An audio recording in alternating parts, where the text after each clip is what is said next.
In the middle of the 1300s, in the Muslim lands of Khwarezm, in modern-day Uzbekistan, a young Mongol boy named Timur prepares to steal his neighbor's sheep.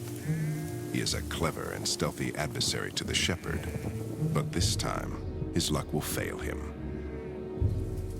It is said that he receives a wound that never fully heals, making him lame for life.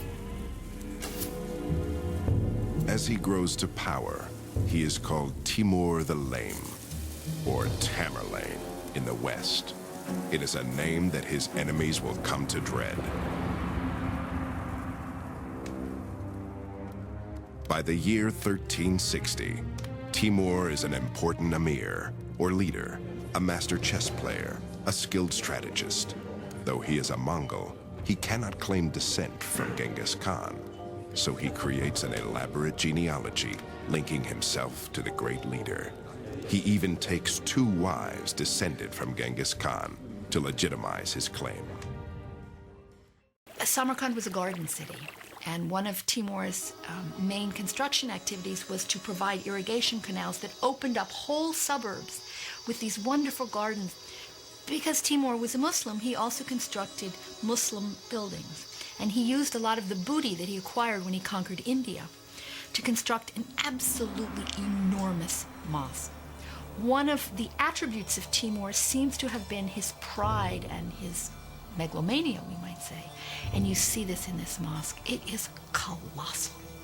Size was the big thing. The entrance way is 50 feet tall. And clearly the impression you're supposed to get is I, the humble little worshiper, have to go through this 50-foot doorway to get in. The magnificence of Samarkand is a testament to the might of Timur, but it is also a testament to his brutal means of keeping order. Outside the walls of Samarkand, his merciless cruelty becomes legend. From 1385 on, Timur systematically sacks all of Western Persia, as well as cities throughout Azerbaijan, Georgia, Armenia, and the Caucasus. Tens of thousands of people are slain along the way.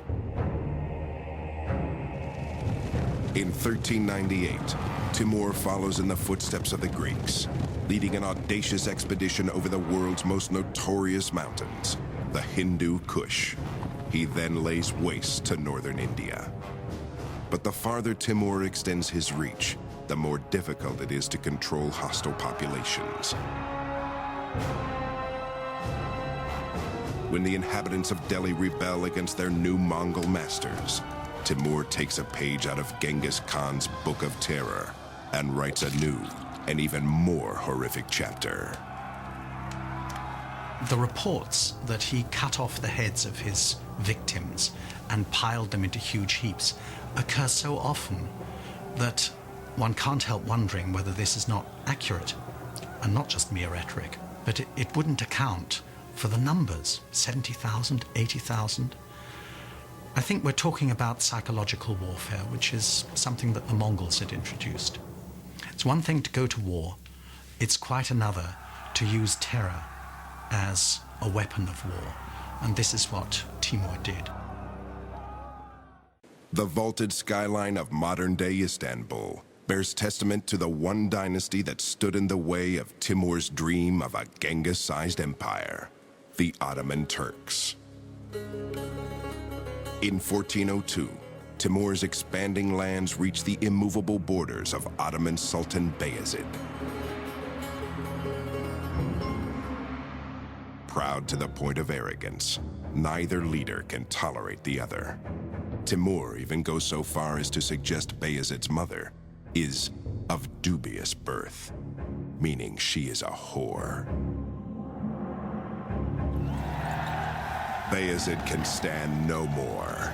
Leading one of the finest armies in the world, the Sultan rides out of his fortress at Ankara to meet Timur's far smaller force. Confident and imposing, he knows little of the cunning genius of the Mongol Timur. Traveling off the beaten track, he catches the Sultan off guard. he lays siege to the Turkish stronghold Ankara itself. It is a humiliating turn of events for Bayezid. He is forced to beat a hasty retreat to defend his city. When his weary troops finally arrive, they are no match for the well-rested Mongols. Even worse, in the heat of battle, an entire Turkish battalion defects to the Mongol side when they see a beloved prince fighting for Timur. Tricked, betrayed, and totally routed, Sultan Bayezid nobly refuses to leave the field of battle. He is determined to fight to the last, but he is captured and taken prisoner. The Ottoman defeat may taste sweet to Timur, but it is even more delicious to Christian Europe. Now, if you look at this on the grand strategic map of Eurasia at the time, the Ottoman sultans were poised to scoop up Constantinople. They had moved into Europe, they had encircled it, they were ready to begin the siege that would have destroyed the principal city of Eastern Christendom. And just then, that was their bad luck. Someone came knocking at their back door, and that was Timur. The reaction in Europe to the defeat of Bayezid Yildirim was unrestrained joy.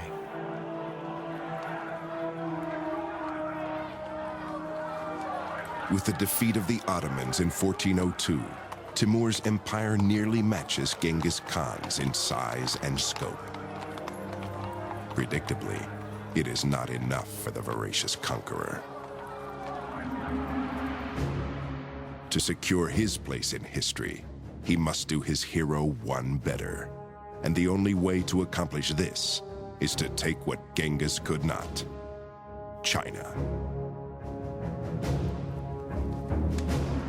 But like Genghis Khan, Timur mysteriously falls ill and dies on the march to China.